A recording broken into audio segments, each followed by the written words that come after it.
Hi guys, welcome back to my channel. If you're new here, welcome. My name is Bisierin, and of course on this channel I basically talk about career, business, faith, and of course lifestyle. In today's video I'm going to be talking about ways that you can manage your time effectively to get more work done.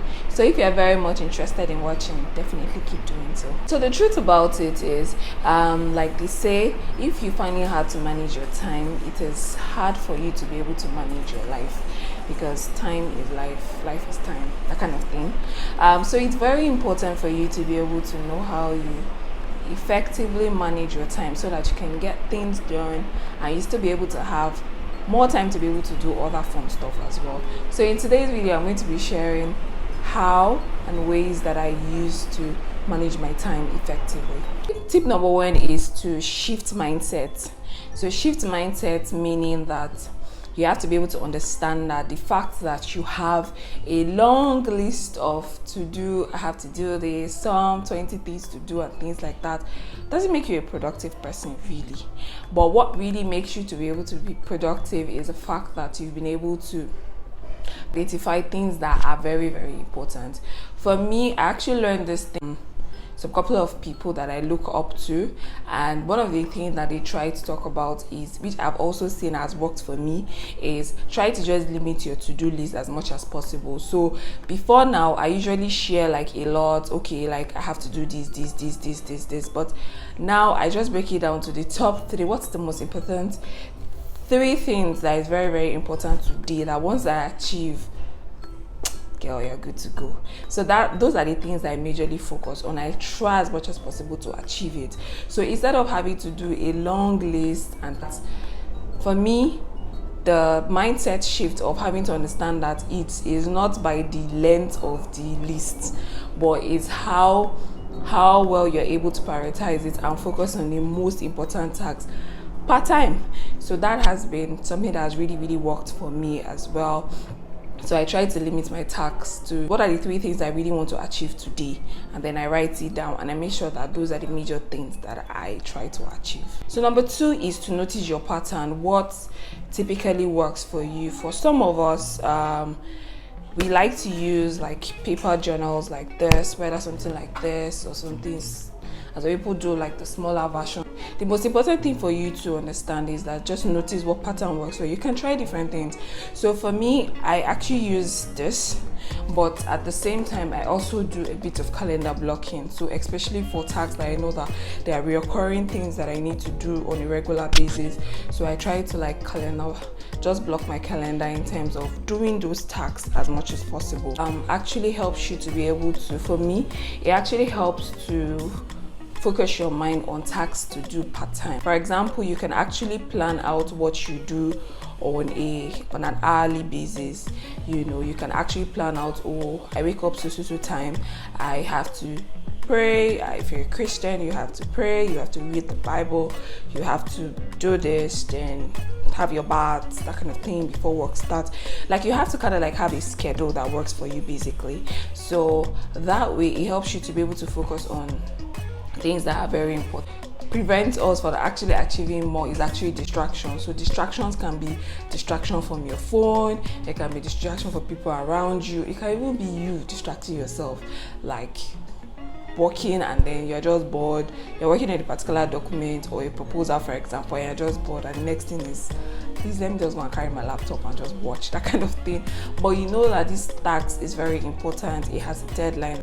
Notice the pattern that you also use to work as well. So someone like me now, I want to work in a particular document, I try to like dedicate, well, depending on the kind of document, I want to like look at probably dedicating just say 1 hour to work on this thing, 1 hour uninterrupted as much as possible. Except that call is very important, I will not pick that call, like, because most times you just pick the call and then you can, depending on the conversation, it can go on and on and on and on, and then you find it hard to actually mentally like go back to go and do that document or go back to go and do that task. So I try as much as possible. Most times, maybe while I'm done, maybe I can then put a call across to the person. So you want to actually notice the pattern that actually works for you. But the most important thing is to also know your distractions as well. So know things that actually distract you. I know I did a video on I did a video that talks about distraction. I think I'll put it in the description box down below. Where I really talked about distractions, especially notifications. Recently I was having a conversation with my husband, and I was like, one thing that I'm really grateful for is the fact that I put off all notifications. That's the truth about it. I put off all notifications, for whether it's my email, my social media handles. I put off notifications because most times when your notification is on, it's just a mental thing that you just want to just grab your phone, respond to the message at hand. But what I try to do is I actually schedule times in my day that I actually respond to messages as much as possible, because when people are different, so people actually know how to maybe blade it properly. But I just noticed that once I pick up my phone and I start going from one social media handle to the other, responding to messages and things like that, trust me, I can go on for hours like that, and I might not be able to get like very important yet taxing things to be doing, which are very, very crucial, whether to my business or to my career, basically. So you actually want to notice your pattern and know what actually works for you. Tip number 3 is for you to be able to do important things first. So you want to ensure that as much as possible you focus on doing the very important tasks for the day first. So whether it's important in terms of personal development, or is important in terms of your business, or in terms of your career, you want to identify and try as much as possible to start with those ones first. So for example, you want to wake up and you want to just do your quiet time first, because it's actually more helpful that way. Like, you have your quiet time done and then you move on to other tasks that you have to do. So even for your tasks that has to do with your business or your career, you actually know which one do I have to do first, although it depends on your timing as well. So but it's actually very important for you to do important things first, because it depends also on you as well. But someone like me, I'll say I'm more of a early morning person. I like to wake up very early in the morning. I like to get my day started as early as possible, because as the day is going, afternoon, evening, I find it very hard to concentrate. I find it hard to just process a lot of things. So if you're sending something to me at night to work on, trust me, even if I say I should do it, there's high chances that there might be mistakes in it or something like that. So I try to just focus on important tasks to do first and foremost. So guys, I really hope these tips were really helpful, but understand the fact that everybody is not the same. But like I said, just understand your own kind of pattern. Just notice the pattern that actually works for you.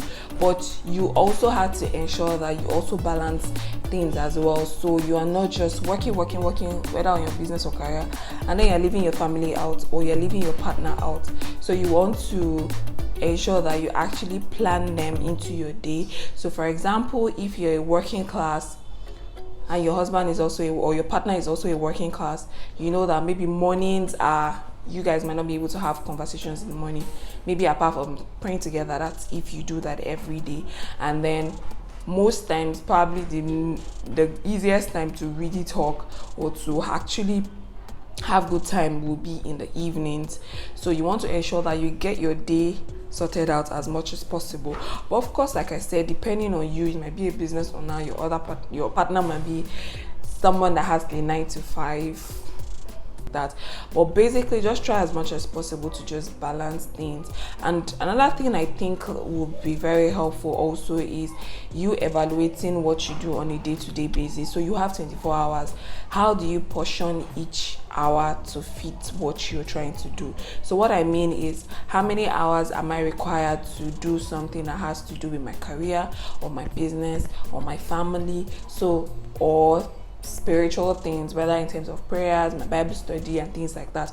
How do I allocate time, to all those things which are important to me? So even if you say, okay, I'm doing 8 hours of work, 4 hours for my business, I'm going to sleep for 6 hours or maybe 8 hours. So you can basically just break it down that way, and then you can, have like a schedule that actually works for you part-time. But the most important thing is it's not just about the number of tasks that you do, but is how effective and how efficient that you can be as much as possible. So thank you guys so much for watching. Let me know what other topic you would like me to discuss in my next video, and I'll try to work on it. Thank you so much, guys. Don't forget to subscribe. It's absolutely free. Just click on the red button down below so you can just subscribe and join the family as they put it. So don't forget to also like, and of course don't forget to share as well. So I'll see you guys in my next video. Bye guys.